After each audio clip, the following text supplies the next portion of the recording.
નમસ્કાર, ગુજરાતના સૌથી મોટા ઓટીટી પ્લેટફોર્મ બીબી ન્યૂઝ ગુજરાતમાં હું સુભાષ આપનું સ્વાગત કરું છું.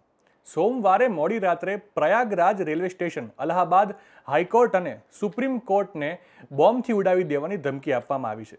શ્રી કૃષ્ણ જન્મભૂમિ મુક્તિ નિર્માણ ટ્રસ્ટના પ્રમુખ અને શાહી ઈદગાહ કેસમાં દાવો દાખલ કરનાર વ્યક્તિ આશુતોષ પાંડેના વોટ્સએપ પર ધમકી ભર્યા વોઇસ મેસેજ આવ્યા હતા. આજે અલ્હાબાદ હાઈકોર્ટમાં મથુરા શ્રી કૃષ્ણ જન્મભૂમિ શાહી ઈદગાહ કેસમાં સુનાવણી પણ છે. આશુતોષનો દાવો છે વોઇસ મેસેજ પાકિસ્તાની નંબર પરથી આવ્યો છે. મથુરાના આશુતોષ પાંડેને પાકિસ્તાની નંબર પરથી ગઈ રાત્રે 1:37 થી 1:40 સુમારની વચ્ચે વોટ્સએપ પર 6 ધમકી ભર્યા વોઇસ મેસેજ મળ્યા હતા. આ પછી રાત્રે 2:36 વોટ્સએપ કોલ દ્વારા ધમકી આપવામાં આવી હતી. આશુતોષ શ્રી કૃષ્ણ જન્મભૂમિ શાહી ઈદગાહ કેસમાં પક્ષકાર છે. તેઓ શ્રી કૃષ્ણ જન્મભૂમિ મુક્તિ નિર્માણ ટ્રસ્ટના અધ્યક્ષ પણ છે. 4 થી 14 સેકન્ડના 6 ધમકી ભર્યા વોઇસ મેસેજ મળ્યા હતા. તેમાં કહ્યું, હાઈકોર્ટને શું, અમે તમારી સુપ્રીમ કોર્ટને પણ ઉડાવી દઈશું. તમારામાં દમ નથી. અમે 19મી નવેમ્બરે તમને જણાવીશું અને બોમ્બ મારો કરીશું. હાઈકોર્ટમાં તને બોમ્બથી ઉડાવી દઈશું. મથુરા, દિલ્હી, ભારતના તમામ મોટા મંદિરોને ઉડાવી દેવાશે.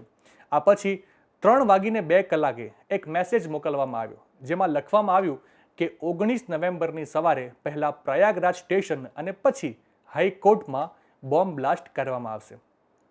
શ્રી કૃષ્ણ જન્મભૂમિ અને શાહી મસ્જિદ ઈદગાહના 18 કેસોની સુનાવણી મંગળવારે બપોરે એટલે કે આજે 2 વાગ્યાથી અલ્હાબાદ હાઈકોર્ટમાં હાથ ધરવામાં આવશે. શ્રી કૃષ્ણ જન્મભૂમિ પક્ષને કોર્ટ તરફથી મોટા નિર્ણયની અપેક્ષા છે. કૃષ્ણ જન્મભૂમિના પક્ષકાર અને શ્રી કૃષ્ણ જન્મભૂમિ મુક્તિ ન્યાસ પ્રમુખ મહેન્દ્ર પ્રતાપ સિંહે કહ્યું, જસ્ટિસ મયંક જૈનની નિવૃત્તિ બાદ મંગળવારે જસ્ટિસ R.M. મિશ્રાની કોર્ટમાં સુનાવણી થવાની છે. જન્મભૂમિ પક્ષ ઈચ્છે છે કે તમામ કેસની સુનાવણી એક સાથે થાય, જ્યારે મુસ્લિમ પક્ષ ઈચ્છે છે કે તમામ કેસોની અલગ અલગ સુનાવણી થાય. તે માત્ર મામલાને જટિલ બનાવવા માંગે છે. હવે જજને સર્વે વગેરે માટેની અરજીઓ સાંભળવા વિનંતી કરવામાં આવશે.